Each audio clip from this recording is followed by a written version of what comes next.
remember it as clear as if it were yesterday.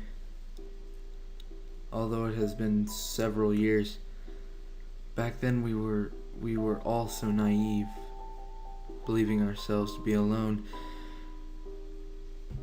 Some even went as far as to say we were at the peaceful center of it. But that day, everything changed.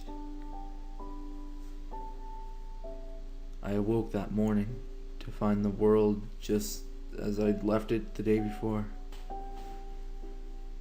The sky was gray and softly weeping. A less than gentle breeze swayed the trees and plants,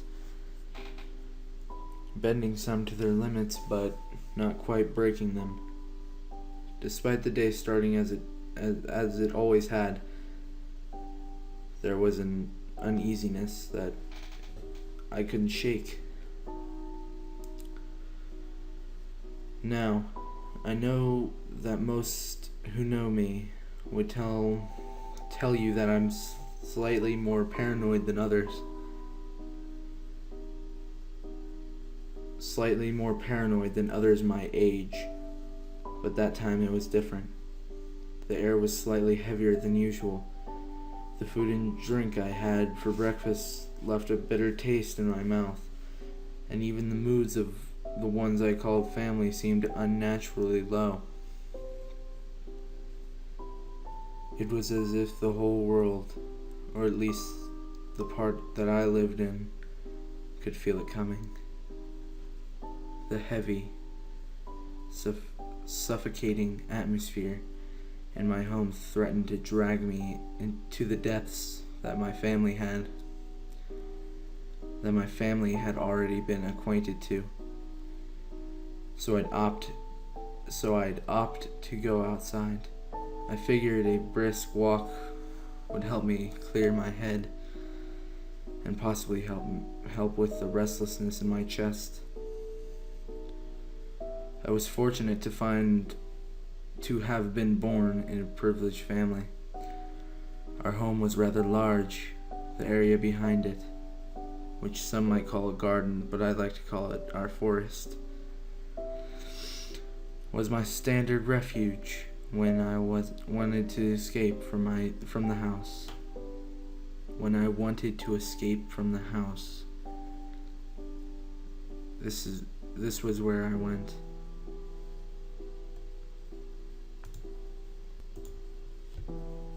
In the heart of our silent, tranquil forest, there was a small clearing, a perfect circle that I requested to be made specifically for me. None of my other family members ever came into our forest, so my parents didn't argue much about it. So there I was at my special, quiet place in the heart of our forest, when a faint rumbling touched my ears.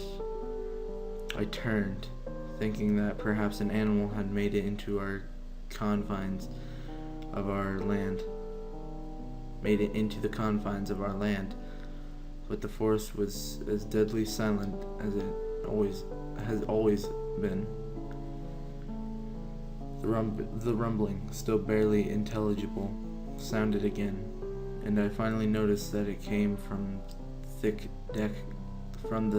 deck gray of clouds high above my head. Not once in my lifetime had we had a storm. Not even my parents have lived long enough to experience that kind of weather. Part of me was afraid, but the larger part of me was curious. So I sat there as I stared at the sky. When the first streak of bright light flashed across the sky from horizon to horizon, I stared in awe. It wasn't until the low rumble from before erupted in a cacophony of what can only be described as roaring that the fear took over. The roar crashed down from the sky and trembled me to my very core. That was when I ran. I ran as fast as I could, being careful not to trip over or slam into any obstacles. High above me, I could see lights flashing back and forth, the entire sky lighting up, as if the star that our planet circled around was shining through the gray clouds. I saw them descend.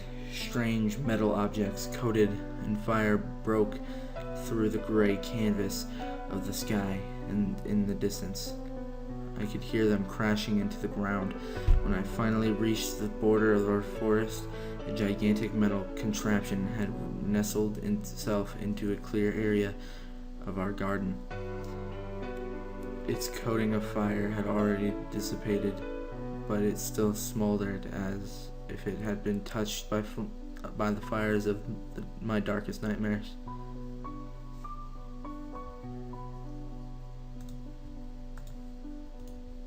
The metal contraption opened on one side, and I remember it walking out. It was the first of them that I had ever seen in my life, and it would surely not be the last. Its eyes, with pupils of a size I'd never seen before, were oddly positioned on what could only have been its head. There were patches of string-like material on the top most part of its head, and thin stripes of this string lining the upper part of its eyes. Below the eyes was a part I still don't know the name of, but it had a pair of holes similar to our ears, and its ears were strangely protruding from the side of its head. The only thing about its head that seemed normal was its mouth. Assuming the opening at the bottom of its face was its mouth, its front legs had worm-like appendages on the ends, and it only used its hind legs to stand and walk. The first of them walked to my family, who had moved themselves outside out of curiosity, and began producing horrific sounds. Its tones varied from loud to high. The chorusness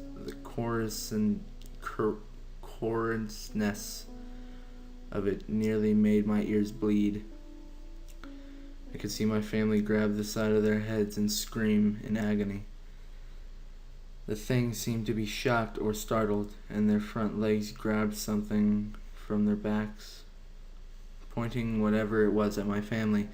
As I stood there, half hidden behind the vegetation of our forest, I watched my family slowly go up in flames.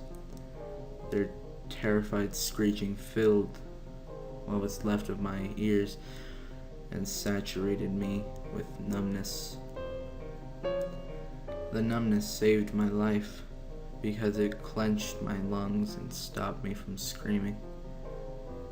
It didn't last for very long, but at the time, it felt like an eternity of torture. That was my first encounter with them.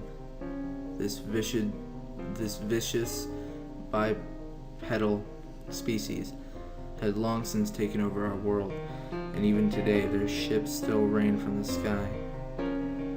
They build their square homes out of wood, stone, and metal, and they eat our plants and our animals. This cruel and unforgivable species that has killed so many of my kin. I will not rest until all these humans are dead.